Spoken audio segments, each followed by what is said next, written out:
తిరుచానూరు శ్రీ పద్మావతి అమ్మవారి ఆలయంలో కార్తీక బ్రహ్మోత్సవాల్లో భాగంగా ప్రత్యేక పూజలు నిర్వహించారు. అమ్మవారు శ్రీవారి బంగారు పాదాలు ధరించి గరుడ వాహనంపై భక్తులకు దర్శనమిచ్చారు. అశ్వాలు, వృషభాలు, గజాల ముందు కదులుతుండగా మంగళ వాయిద్యాలు, భక్తుల కోలాటాల నడుమ ఆలయ 4 మాడ వీధులలో అమ్మవారి గరుడ వాహన సేవ అంగరంగ వైభవంగా ప్రారంభమైంది. భక్తులు అడుగడుగునా కర్పూర హారతులు సమర్పించి అమ్మవారిని సేవించుకున్నారు. హవ సేవలో Tirumala Sri Sri Peddajeeyar Swami, Sri Sri Chinnajeeyar Swami, TTD chairman Bhumana Kanakareddy, board సభ్యులు సుబ్బరాజు, యానాదయ్య, జేఈఓ వీరబ్రహ్మం దంపతులు, డిప్యూటీ ఈఓ గోవిందరాజన్, ఇతర అధికారులు పాల్గొన్నారు.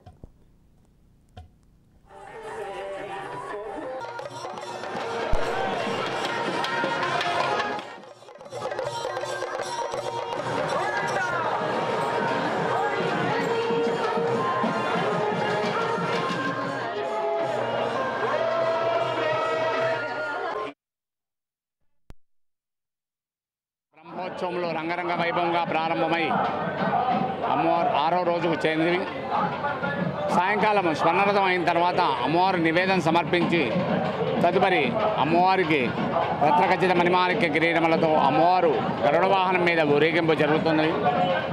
తమరు ప్రజలందరూ చూస్తున్నారు. స్వామివారి యొక్క పాదములు ఏం విశేషమేమనగా స్వామి గరుడునికి విష్ణువు యొక్క అనుజ్ఞ తీసుకొని అమ్మవారు ఎవరినైనా అనుగ్రహిస్తాడు. కావున స్వామివారి పాదుకలతో కూడినటువంటి ఈ యొక్క అమ్మవారిని, పద్మావతి దారుల వారిని ఈ యొక్క గరుడ సేవలో చూసినందున స్వామి సాక్షాత్ వెంకటేశ్వర స్వామిని, పద్మావతి చూసినటువంటి అనుభూతి కలుగును.